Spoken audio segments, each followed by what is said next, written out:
राजस्थान और मध्य प्रदेश में cough syrup पीने से 16 से ज्यादा बच्चों की जान चली गई। जांच में खुलासा हो रहा है कि जो कफ सिरप बच्चों को दिया गया उसमें एक जहरीला पदार्थ मिलाया गया था। इसकी वजह से बच्चों की किडनी फेल हुई और कई बच्चों की जान चली गई। अब मामले में दोषी लोगों पर कार्रवाई की शुरुआत हुई है। डॉक्टर प्रवीण सोनी नाम के एक डॉक्टर को गिरफ्तार किया गया है जिसने इस कफ सिरप को प्रिस्क्राइब किया था।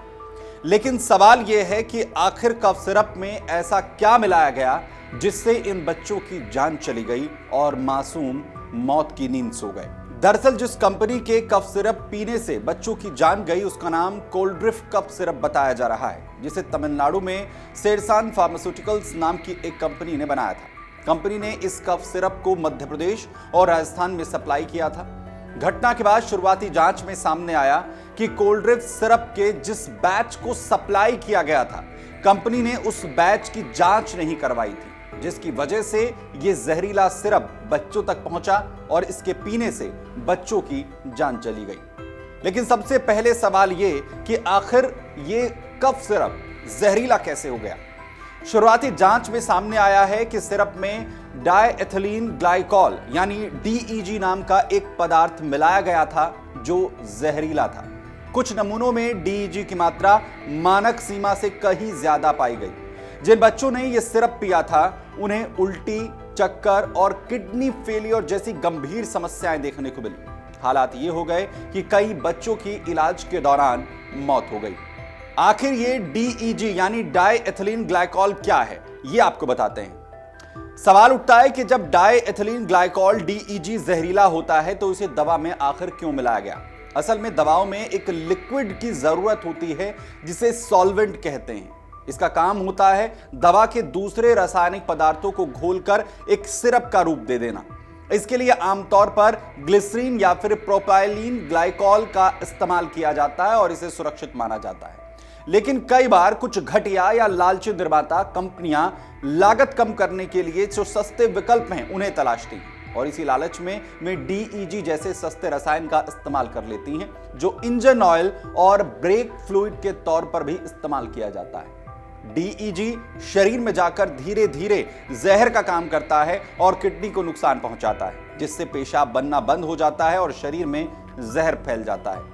बच्चों का शरीर तो वैसे भी कमजोर होता है और इसलिए वे जल्दी इसकी चपेट में आते हैं। इसीलिए इस घटना में वो एक के बाद एक उनकी जान चली गई। वहीं कई बार कंपनियां पैसे बचाने के लिए ड्रग और लोकल वेंडर से भी बिना लाइसेंस के लिए इसे खरीद देती हैं। इसके चलते सस्ते के चक्कर में लोकल वेंडर गलत सॉल्वेंट सप्लाई कर देता है और कंपनी पैसा बचाने के चक्कर में इसका इस्तेमाल करती है, जिससे भी सिरप जहरीले हो जाते हैं। लेकिन सवाल यह है कि जहरीला सिरप बन गया तो कंपनी को आखिर पता कैसे नहीं चला।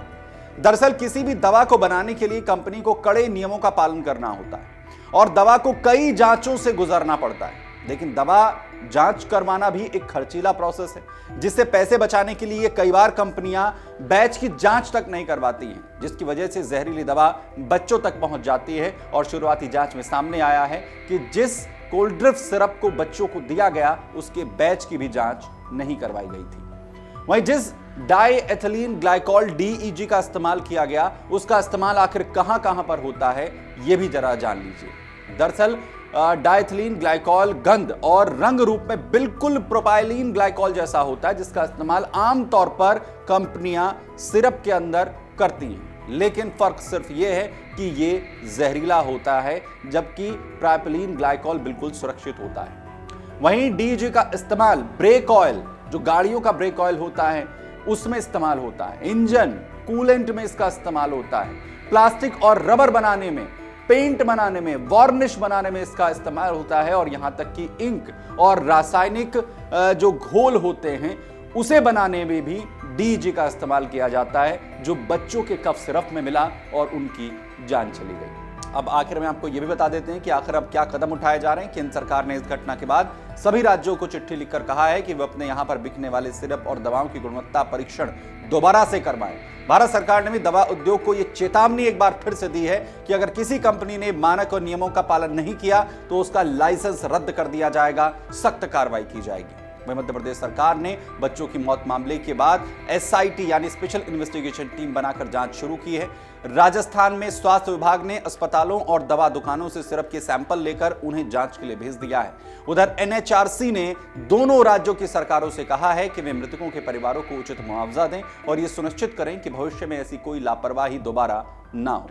लेकिन इस घटना के बाद माता पिता को भी जागरूक होने की जरूरत है। वे बिना डॉक्टर की सलाह के किसी अज्ञात ब्रांड की दवा बच्चों को ना दें, क्योंकि एक छोटी सी लापरवाही, एक सस्ता रसायन और एक गलत सिरप किसी मासूम की जान ले सकता है।